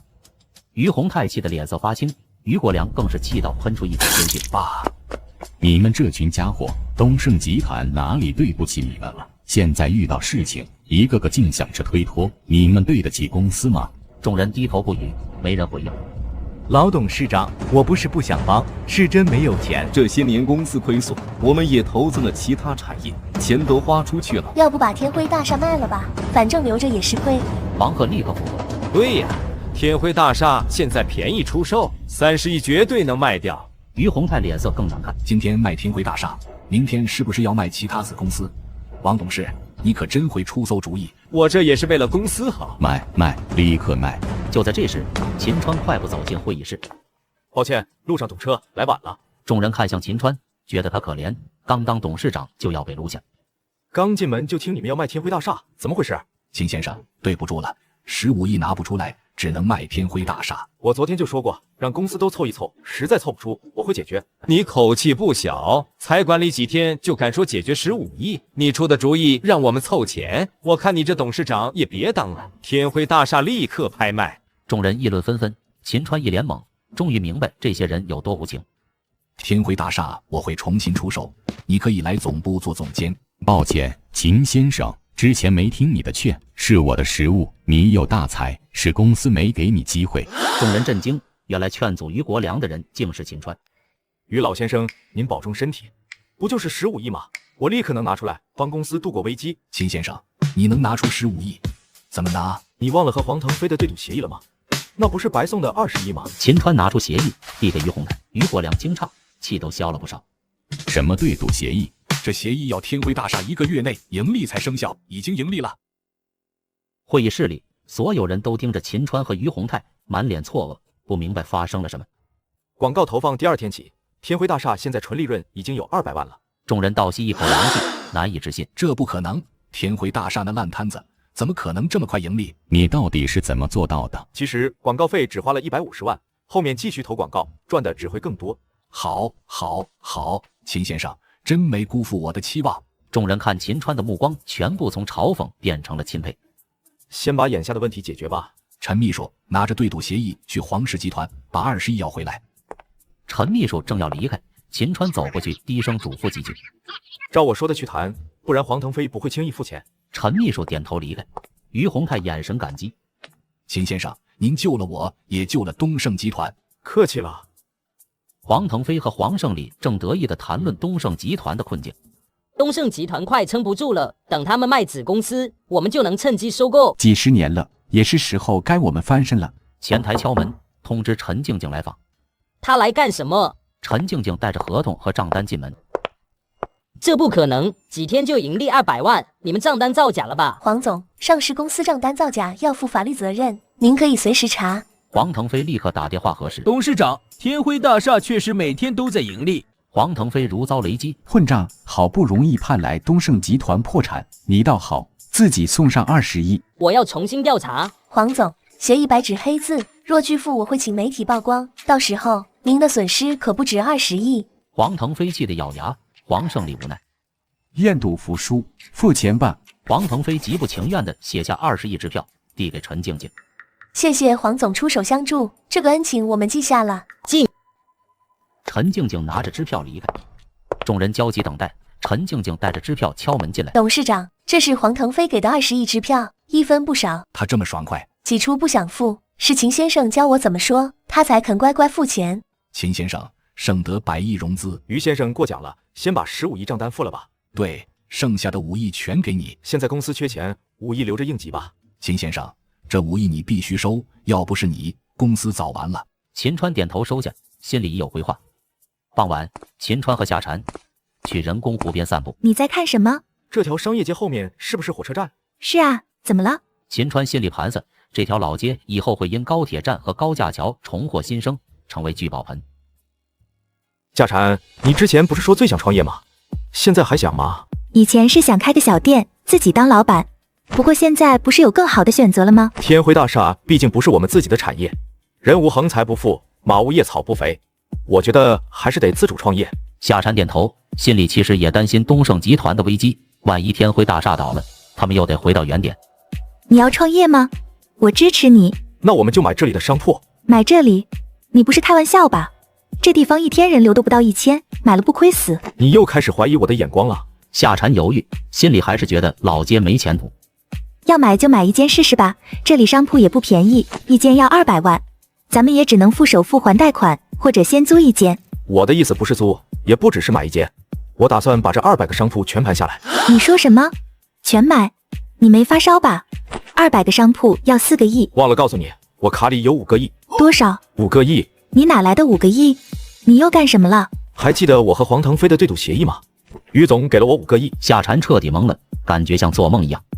如果你想买，我支持你。秦川洗漱后回房间，正准备看晚报，手机突然响起，是刘武打来的。刘老板，秦大师，没打扰您吧？没事，怎么了？工地又闹黄皮子了。自从您上次施法，工地一切正常。这次是我朋友的工程出问题了，要造桥，柱子立不住，还没了不少人，怀疑风水有问题，想请您帮忙。在哪？室外郊区，来回1天。我最近忙，没时间。秦大师，别拒绝啊！我朋友说，谁能解决就给20万。真没时间，你找别人吧。要不加钱？不是钱的问题，来回1天，如果耽误的话，那就得2天。我没那么多时间。秦川心里盘算，明天要买商铺，后天还得陪夏蝉参加姥姥寿宴。那秦大师什么时候有时间？再看吧。行，过2天我再联系你。第2天早上，独自前往星城房产准备买商铺。秦川有个好兄弟郑平就在这里上班。前台女子见秦川进来，笑脸相迎。先生，您是买房还是看房？我找郑平。女子愣了一下，仔细看了秦川。你是秦川？你认识我？女子脸色瞬间冷漠，摆出厌恶表情。郑平今天没上班，你走吧。秦川仔细一看，认出是郑平老婆陈妙妙。我去郑平办公室看看。站住！我说了，郑平没在，你也别想着问他借钱了。现在家里我管钱。我是来买商铺的，你就这样对待客人吗？就你还买商铺，几十万首付，你能付得起吗？我说了是找郑平买商铺，这提成你不想要？我还真不缺那几个钱，你少拿买房糊弄我。见了郑平还不是要张嘴借钱？秦川被陈妙妙对得有些无语，不能让他耽误了买商铺的大事。星城房产除了他就没其他销售了吗？冯勇听到动静，赶紧走出来。这位先生怎么了？我要买商铺，能换个正常点的销售吗？最好把郑平叫来。抱歉，我这就给您叫郑平。冯经理，你别听他瞎说，他就是来捣乱的，快把他轰出去。妙妙，别添乱了，好不容易来个客户。你知道他是谁吗？就是我跟你说的那个经常找郑平借钱的二流子。这样啊，那我让小刘过来接待他，真要是来借钱再轰出去也不迟。冯勇叫来一个年轻女孩。冯经理，您找我？你去接待一下那个客户，告诉他郑平今天休息。好。刘甜甜带着羞涩的笑容走向秦川。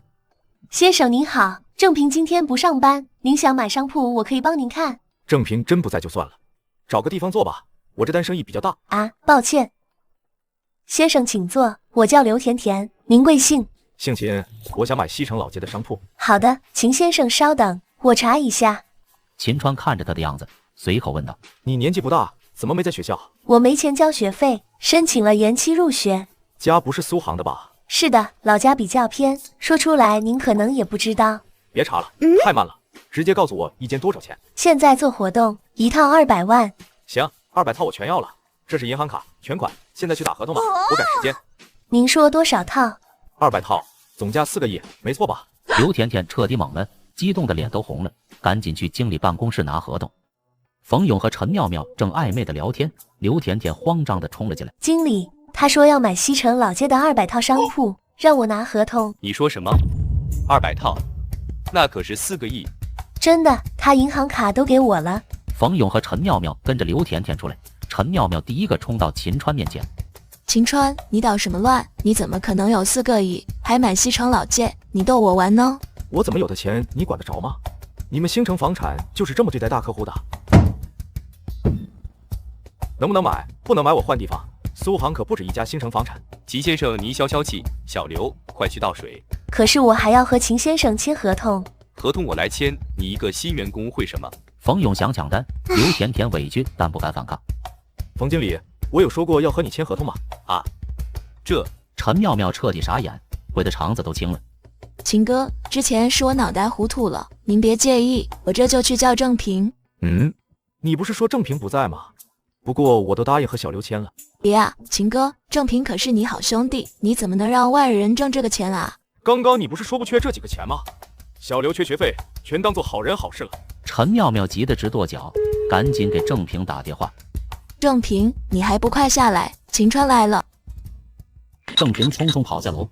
秦哥，你终于舍得来找我了。好兄弟，好久不见。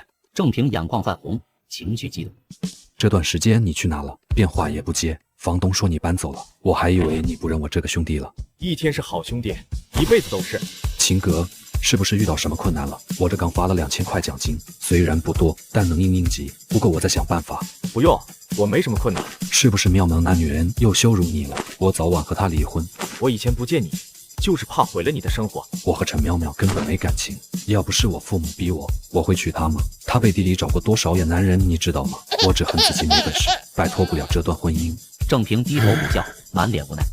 不说这些了，秦哥，你来找我有啥事？我来买商铺。商铺？陈妙妙凑了过来。郑平，你快劝劝秦川，让他和你签合同，这肥水不流外人田啊！什么肥水不流外人田？你说清楚。秦川非要和刘甜甜签约，他一个新人懂什么？提成那么低，买商铺肯定要和咱们签啊！刘甜甜低着头，满脸失落。秦哥，我怎么有点迷糊？我来找你就是想从你这买商铺，但都说你不在公司，我只能找别人了。陈妙妙，是不是你拦着秦哥？你以前那个态度对他，他不和你签合同也是对的。郑平，你知道他要买多少吗？200套商铺，要是和你签，提成2000万。什么？真的假的？郑平，我的确要买200套商铺，但听你说了那么多，我明白你的情况，所以这合同我不会在你这签。明白，秦哥想和谁签都行。陈妙妙气急败坏。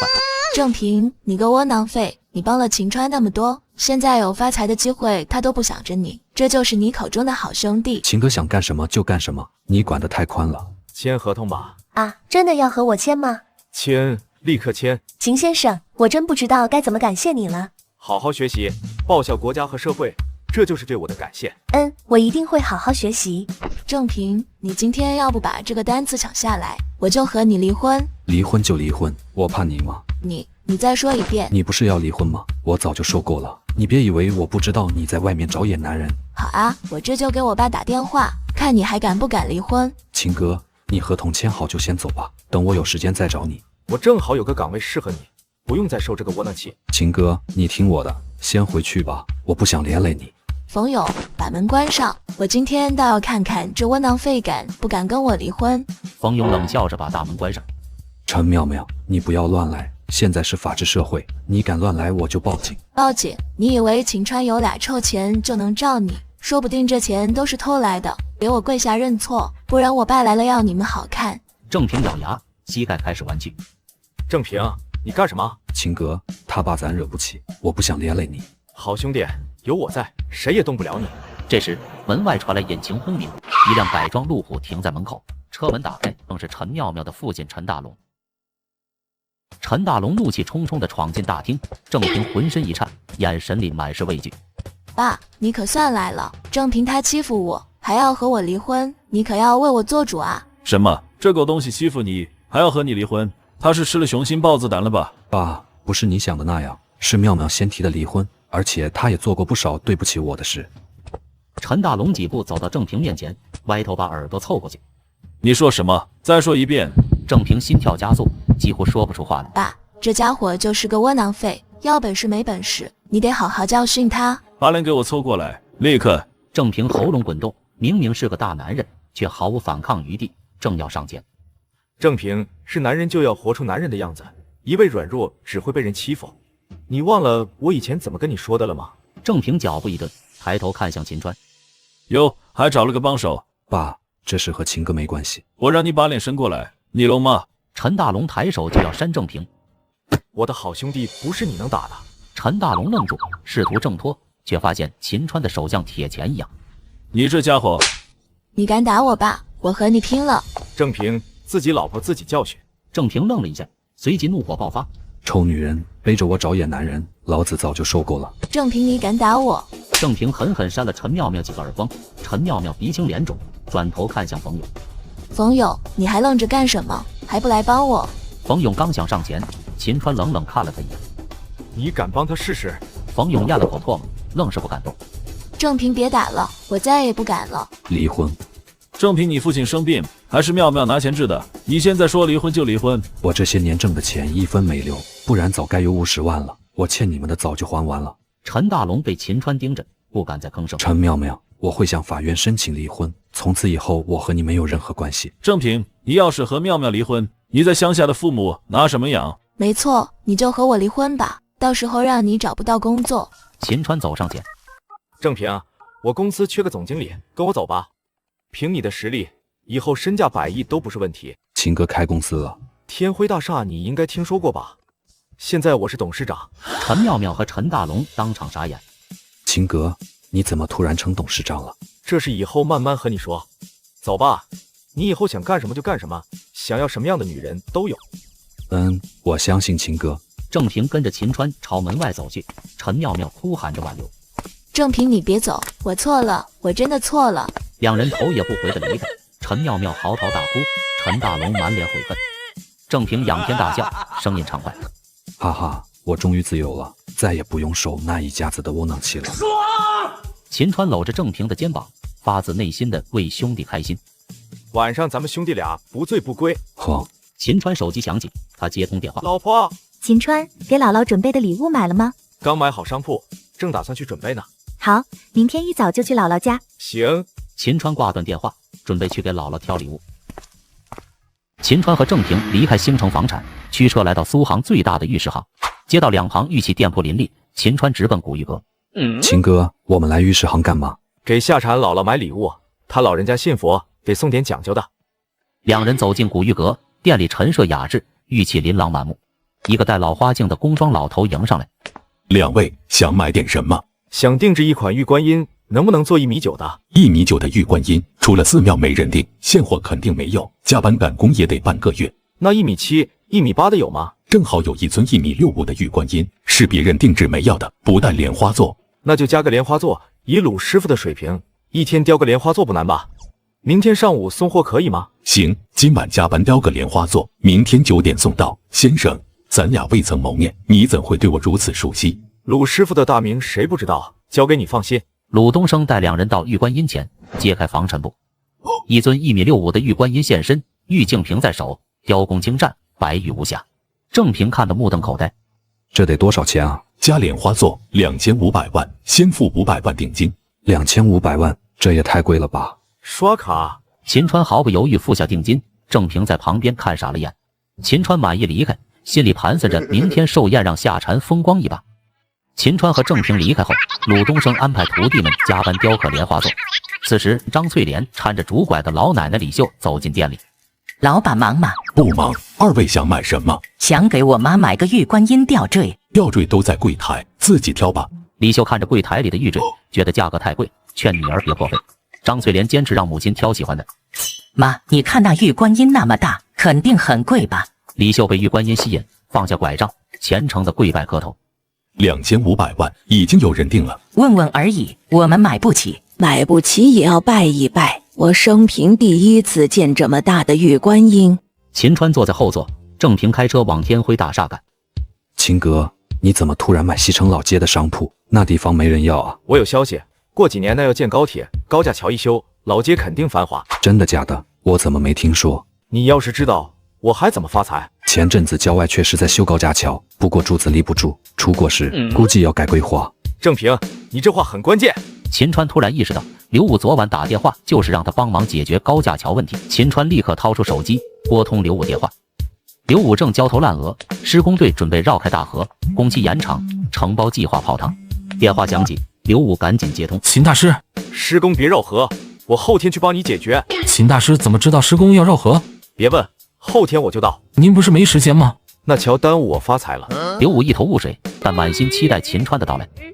傍晚，秦川和正平抵达天辉大厦。秦哥，你也太厉害了吧？怎么1-2年没见，你都当上董事长了？不是1-2年，是1周。什么？走吧，郑总经理。正平以为自己在做梦，自己竟摇身一变成了总经理。秦哥，我怕自己不行。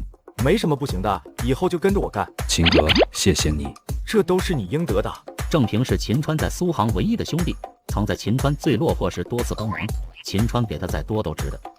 郑平走进办公室，夏蝉正在整理文件。郑平，嫂子，从今天起，郑平就任天辉大厦总经理。太好了，公司正缺管理层，有郑平在，我能轻松不少。嫂子，你和秦哥对我太好了。瞧你说的，早些年你秦哥不务正业，连小蝶奶粉钱都拿不出来，每次找你你都借钱，对你好是应该的。嫂子客气了。李浩敲门进来，递上广告合同。董事长，这是广告合同，您签个字吧。李浩，带郑平去人事部，让他就任总经理。好，我这就去办。郑平，不要拘束，就当自己家。知道了，秦哥。夏蝉凑到秦川身边。秦川，你给姥姥买的礼物呢？让我瞅一眼。是个定制的玉佛，明天才能看。要是玉佛的话，我建议你还是退了吧。夏言刚来过，说妈今天带姥姥也去买礼物了，是个吊坠玉观音。你要是也买坠子，就重样了。放心吧，不可能重样，这物件在苏杭想重样太难了。到底是什么呀？你就说嘛，我好想知道啊。是玉观音，价值连城。我还以为是什么惊喜呢，都知道姥姥信佛，全买佛像。全都买佛像。大姨买金佛20多万，二姨买翡翠佛珠5万，妈怕比不过，今天带姥姥去买的。他们的全加起来，连我的底座都买不起。夏蝉听了愣住，继续猜价格。你花了100万？不止。200万？500万？秦川摇头。不会是1000万吧？差得远呢。夏蝉彻底懵了，秦川没再说，准备明天让大家见识价值2500万的白玉观音。第二天清晨，秦川和夏蝉带着小蝶坐李浩的车去姥姥家。董事长，我这小破车有点不上档次，确定要用我的车啊？代步而已，没事。现在不是在公司，不用叫董事长。好的，哥。姐夫，你现在可是董事长，没辆好车怎么行啊？等不忙了再考虑买车吧。现在住的地方太挤，没地方停。夏言和李浩点头，5人一同前往姥姥家。李秀家是一栋3层小洋楼，张萍萍和张丽丽早早赶来，衣着光鲜，气派十足。这翠莲也太不像话了，昨天偷偷去给妈准备礼物了，说好今天一起给妈惊喜的，肯定是买的没咱们的好，不好意思拿出来。老三混得最差，夏蝉嫁了个窝囊废，也就夏言还好点。妈帮翠莲把夏蝉养大，结果每次送的都那么寒酸，真白瞎了。妈还背着咱们给夏蝉钱呢，等老了还不是我们姐妹照顾，凭什么把钱给那没良心的外甥女？他们之所以送贵重礼物，其实是惦记着李秀的洋楼和未来的拆迁款。一行人刚到家门口，张翠莲便出来迎接。大姐、二姐，你们来了。一行人陆陆续续进屋。夏蝉和夏言怎么没来？夏言快到了，夏蝉工作忙，请不了假。真不像话，怎么说夏蝉也是被妈带大的，自己姥姥过生日连个面都不露，又没让她花钱办酒席，带张嘴吃饭都不来。张翠莲非但没帮自己女儿说话，反而添油加醋。大姐、二姐别生气，等我回去好好说说她。夏言就快到了，李浩知道是姥姥生日，花了2万多买礼物呢。看看人家夏言多孝顺。是呀，还是夏言这丫头懂事，李浩也有本事，我可就指望他了。李秀正好礼佛结束，看到一大家子到齐，开心的不行。都来了，快坐吧。李秀再次扫视人群，似乎发现少了谁。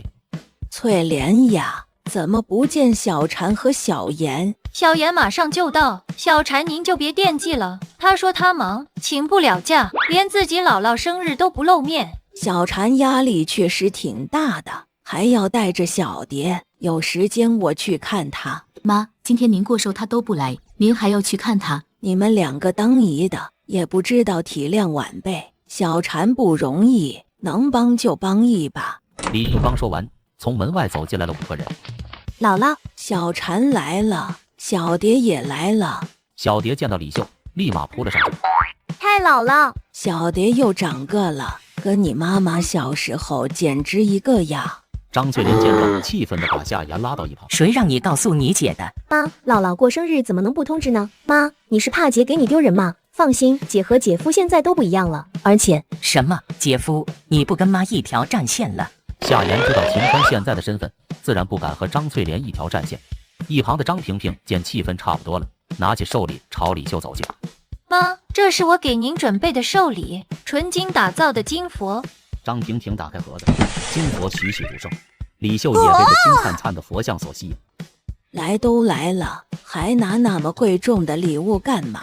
不贵，也就20多万。20多万还不贵？妈知道你这些年生意上赚了些钱，但也别铺张浪费。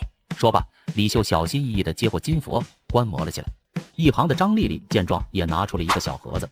妈，这翡翠佛珠是我专门找人打磨的，祝您福如东海，寿比南山。张翠莲见他们都开始送礼，用胳膊杵了杵下眼。小妍，你和李浩准备的礼物呢？快拿出来吧。李浩，把佛画拿出来吧。姥姥，这是我托人在崇光寺请高僧开过光的佛祖画像，很灵的。真是有心了，我以前去崇光寺都没求到。张翠莲见状也是松了口气，毕竟这次有李浩在，跟往年不一样的。张萍萍见众人都把礼物送了出去，目光转向了夏蝉。小蝉，你给姥姥准备了什么礼物呀？是啊，总不能空手吧？时候差不多了，该去饭店了。妈，你急什么？小蝉还没拿礼物呢。张萍萍可不会放过让夏蝉出丑的机会。一旁的张翠莲则是耷了个脸，她知道夏蝉拿不出什么像样的礼物。姥姥，礼物我让秦川准备了，这会儿应该快到了。哟，还是送来的，不会是生日蛋糕吧？送来的不是蛋糕能是什么？此话一出，众人无不发笑。姥姥，是夏蝉专门让我去定制的玉佛，应该马上就到。玉佛那不是重了吗？我已经送了金佛。夏蝉听着有些气愤，秦川缓缓走出，目光注视着张萍萍。大爷，你送的佛和我送的佛不是一个档次，所以你就别特地说出来了，免得待会让你丢了面子。让我丢面子？那我一会可得好好见识见识。秦川刚看完时间，手机电话就响了。喂，是秦先生吗？您订的玉佛到了，麻烦您出来接收一下。好，我这就去。姥姥，送给您的贺礼到了，出去看看吧。李秀虽有疑惑，但还是被夏蝉搀扶着朝门外走去。张萍萍生怕错过什么，也跟了出去。众人抵达门外，就看到一辆卡车停在家门口。只见在重卡上，一个用防尘布遮起来的东西显得极为神秘。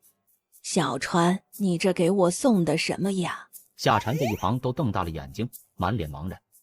夏蝉，帮姥姥掀开吧。夏蝉回过神，点了点头，随后走到车前，随手把防尘布扯了下来。这一扯，顿时让周围亲朋好友满脸震撼。夏蝉也是被惊得捂住了瞳孔。天哪，小川，这是你送给我的寿礼。是夏蝉送给您的。